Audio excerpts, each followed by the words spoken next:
Ya, pada kesempatan kali ini saya akan membahas soal nomor 3 halaman 56 pada LKS kelas 10.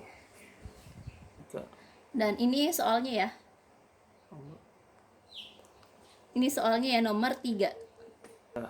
Oke, yang nomor 3. Nah, pada soal ini diketahui pembakaran sempurna dari 0,2 gram senyawa hidrokarbon. Nah, kita tulis aja dulu yang diketahui. Yang diketahui suatu senyawa hidrokarbon.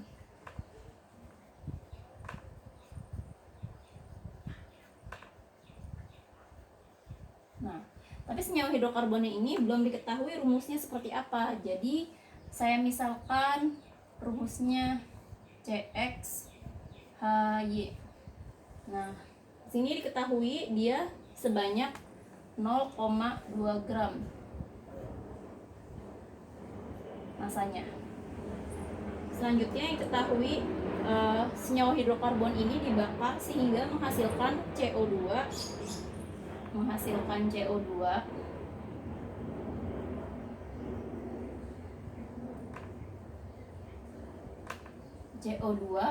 sebanyak 0,66 gram ya, dan menghasilkan H2O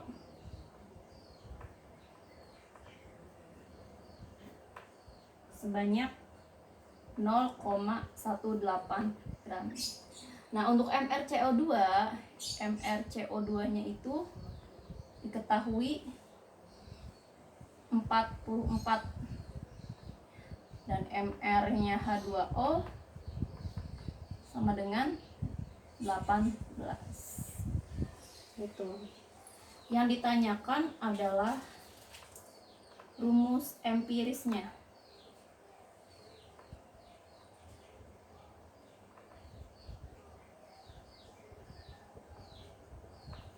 Nah, rumus empiris dari senyawa hidrokarbon tersebut.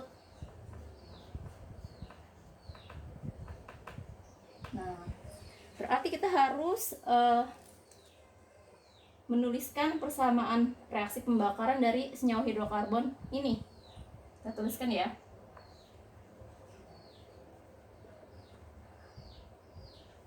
CXHY ditambah atau dibakar dengan O2 menghasilkan CO2 tambah H2O gitu.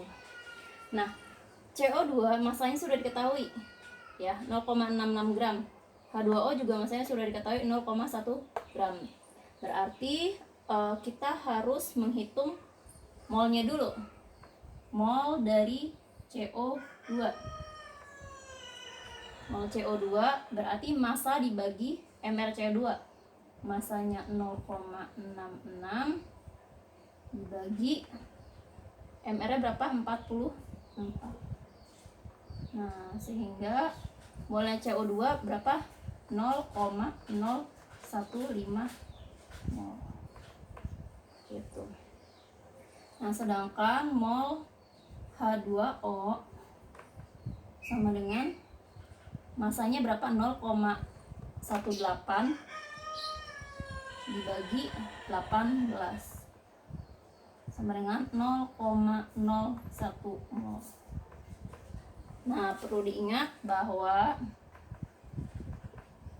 perbandingan mol sama dengan perbandingan koefisien reaksi. Nah, dari kalau kita mengingat ini perbandingan mol sama dengan perbandingan reaksi, sehingga kalau kita tuliskan lagi CXHY ditambah O2 menghasilkan CO2 ditambah H2O. Nah, CO2 kan mulai sudah diketahui ya, 0,015 mol. Nah, sedangkan H2O 0,01 mol. Nah, karena perbandingan mol sama dengan perbandingan koefisien reaksi, maka kita bisa mengetahui koefisien reaksi dari CO2 dan H2O.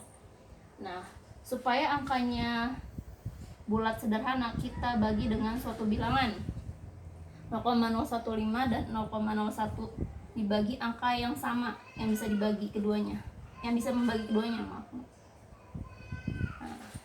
0,015 dibagi 0,05, maka hasilnya dapat 3. Sedangkan 0,01 dibagi 0,005 maka dapat 2. Nah, sehingga 3 dan 2 ini sebagai koefisiennya. Gitu. Nah, tadi kan tujuan kita untuk mengetahui rumus empiris dari senyawa hidrokarbon ini kan, yang belum diketahui rumus empirisnya apa. Maka kalau misalkan jumlah C dan H di sebelah kanan sudah diketahui, kita bisa mengetahui rumus dari senyawa hidrokarbon ini. Nah, kalau sebelah kanan C-nya itu berapa? 3. Berarti kesimpulannya subskrip X adalah 3. Karena kan C-nya sebelah kanan 3. Berarti C sebelah kiri harus 3. Karena sebelum dan setelah reaksi jumlah atom harus sama. Sedangkan untuk H sebelah kanan jumlahnya berapa? 2 kali 2 berarti 4. Sehingga sebelah kanannya ini H-nya juga 4. Y sama dengan 4. Nah, sekarang O-nya, sebelah kanan O-nya ada berapa? 3 kali 2 berapa? 6. 2 kali 1 2. 6 tambah 2 berarti berapa? 8. O-nya sebelah kanan 8, sebelah kiri juga harus 8. Berarti di sini koefisiennya harus 4. Nah, kesimpulannya rumus empiris dari senyawa karbon yang belum diketahui menjadi C3H. Bantu ngangkat ini dulu kan. Gitu. Kalau kita mau tuliskan lengkapnya, persamaan reaksinya menjadi C3H4 ditambah 4O2 menghasilkan 3CO2 ditambah 2H2O. Seperti itu ya.